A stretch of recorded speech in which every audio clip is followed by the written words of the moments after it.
Welcome back to another reading and correcting. With me, Kendar the Tiger Writes, and Ty, the Tiger Supervisor. These are where I read a chapter from one of my books and correct it as I go. If you want to listen to these live, it's every Tuesday morning, 8 a.m. Eastern Time on Twitch. And if you're looking to support me, that is on my Patreon. Today we are doing chapter 14 of A Series of Death.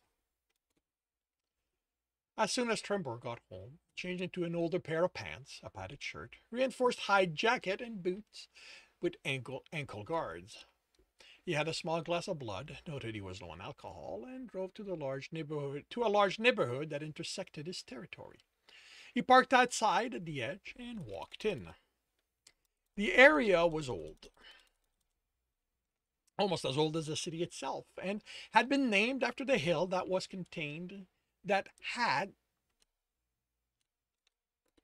had contained the entirety of the original housing, Safe Knoll. As the city grew and housing went from under the ground to over it, it spread down the hill, continuing as more herbivores sought the safety of ever larger crowds. Now, it was a zone of 50 square blocks where only prey lived. City regulations didn't allow for the exclusion of anyone in neighborhoods, but behaviors didn't have to be written down to have an impact. Just walking around, Trembor sensed he wasn't wanted here. No one did anything overt. It was the glances, the way the groups of prey wouldn't get out of his way, demonstrating they were stronger than he was, or how the larger ones moved to stand between him and the weaker members. He didn't mind prey congregating like this. It meant he knew where to find them. No need for complicated programs, no need to spend hours searching through database to work out who was worth what. All he had to do was walk through this neighborhood and look at the people, how they acted and dressed, and if they were included in the circles of protection that formed. With that, he could reliably work out who was worth going after. It wasn't like he was the only predator there, not even the only one on the prowl, but most were just shopping at the stores that lined the main street. The wall of commerce, which rose up to try and keep the rest of the city from intruding, was a defense. The wall of commerce, which rose up to try to keep the rest of the city from intruding, was a defense against predators that turned out to have the opposite effect. Okay. Which initially rose up to keep the rest of the city from intruding,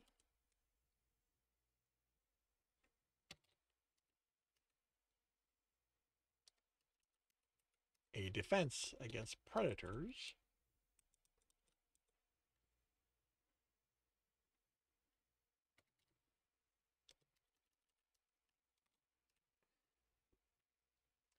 the wall of commerce, which initially rose up to keep the rest of the city from intruding, a defense against predators, turned out to have the opposite effect, offering goods that appealed to them as much as the prey who lived here.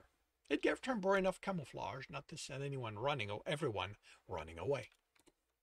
He picked his target by the way she was dressed, old clothing, worn at the knee and the elbow. The elephant was a menial worker who hadn't been able to replace them. The clothing had been good quality when bought, so the drop in productivity was a relatively recent thing. No more than a year, he guessed. She held on to them in the hopes her fortune would change any longer and she'd have to replace them with lower quality clothing, things she could afford at her lowered rating. She was aware of the risk she was in. Trembor watched as she approached a group of pachyderms and how they shied away from her. She'd done something to ostracize herself from the people here, or possibly her health was failing.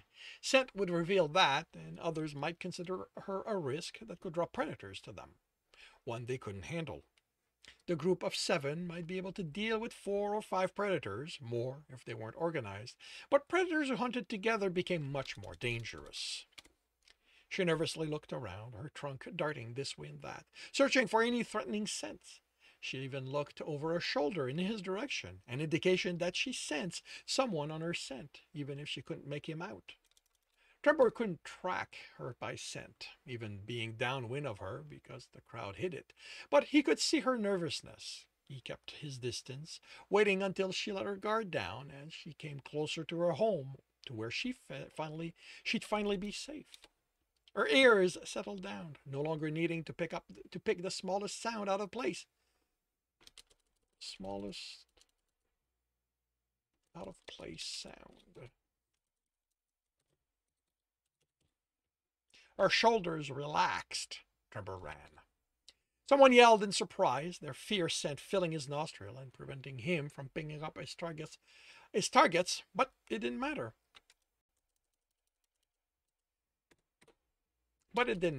He had her in his sight, and as she turned, her attention drawn by the sounds. She stared at him, her eyes growing wide as what his presence represented sank in. He used her hesitation to angle himself towards the alley she'd been going for, where her safety lay. He made his intention clear by grinning, baring his teeth. She bolted in the opposite direction of where he was going, her terror clouding her judgment, making her forget that safety.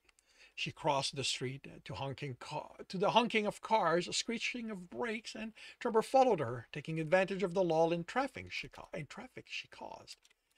He had her scent now, thick with fear, healthy, so she was socially ostracized.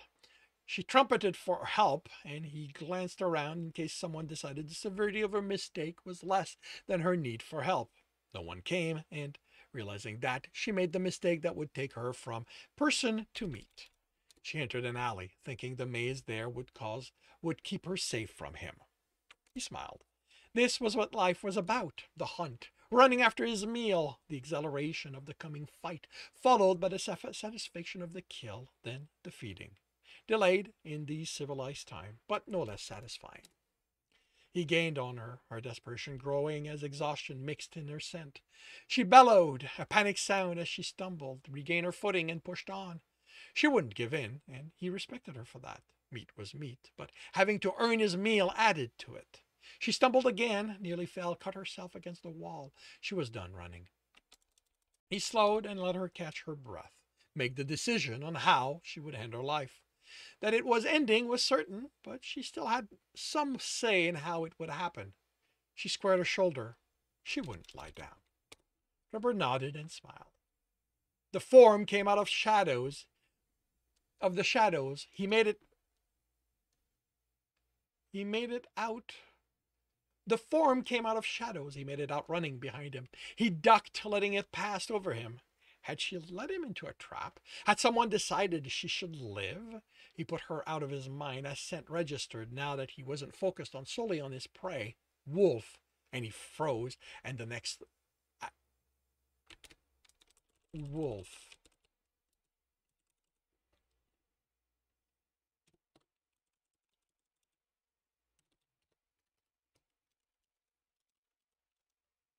He froze, and the next thought hit him. Marlot? The gray wolf took advantage of his hesitation and ran at him, swinging, fist closed. Trembor blocked it badly, the impact traveling to his shoulder. Then he kicked out, hard, angry that his hunt was interrupted, that the wolf reminded him of Marlot, that he wasn't Marlot. Further up the way he'd come, a tigress and warthog ran in their direction. Whatever this was, it wasn't about who he'd been hunting. The two predators might be after her too, but as dangerous as the warthog was, he was still prey and wouldn't take part in such a hunt.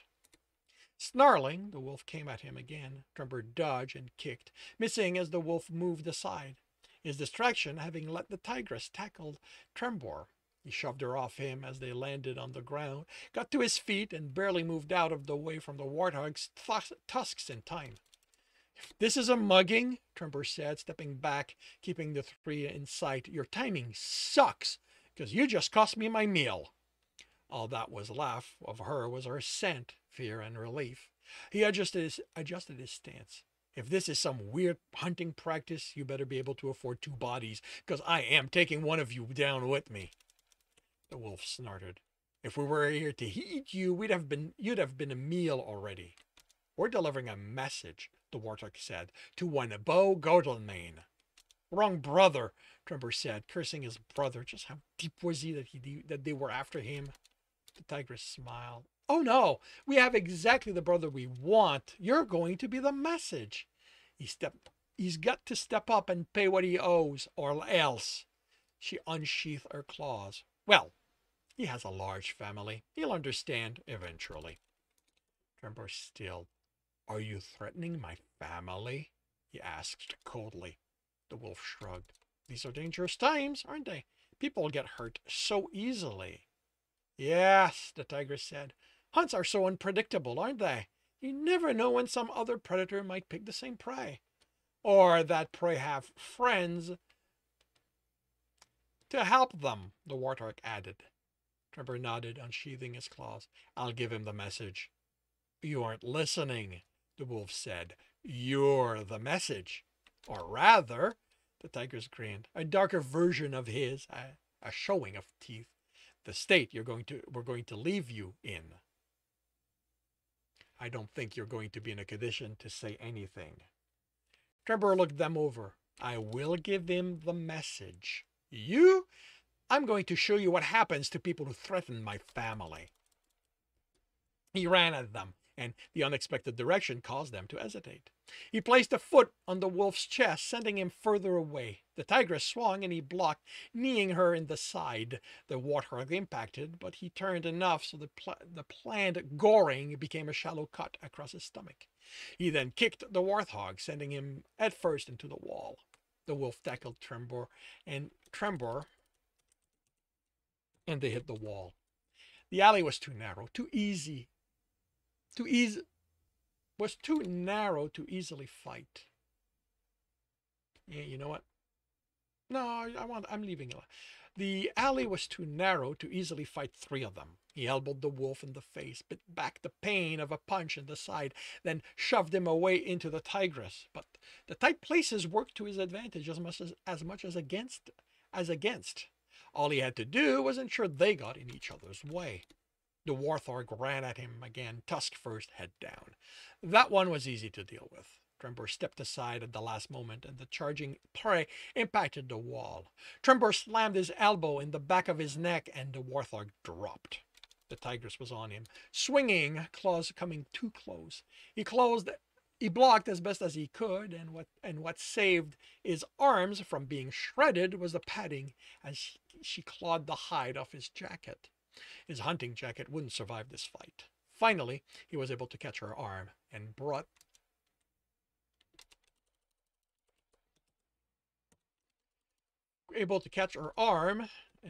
it down on his knee.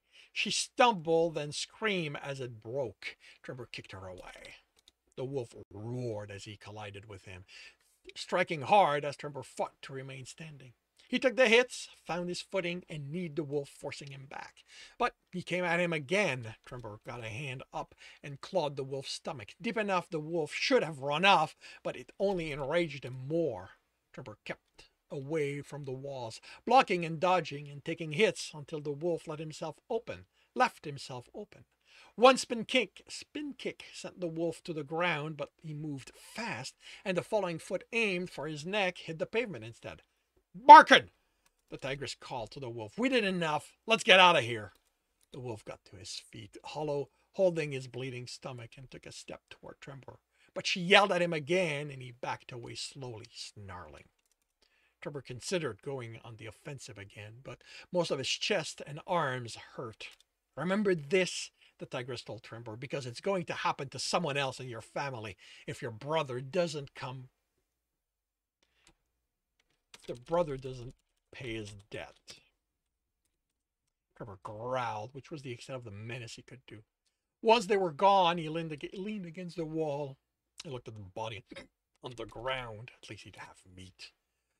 But how much are you going to cost me?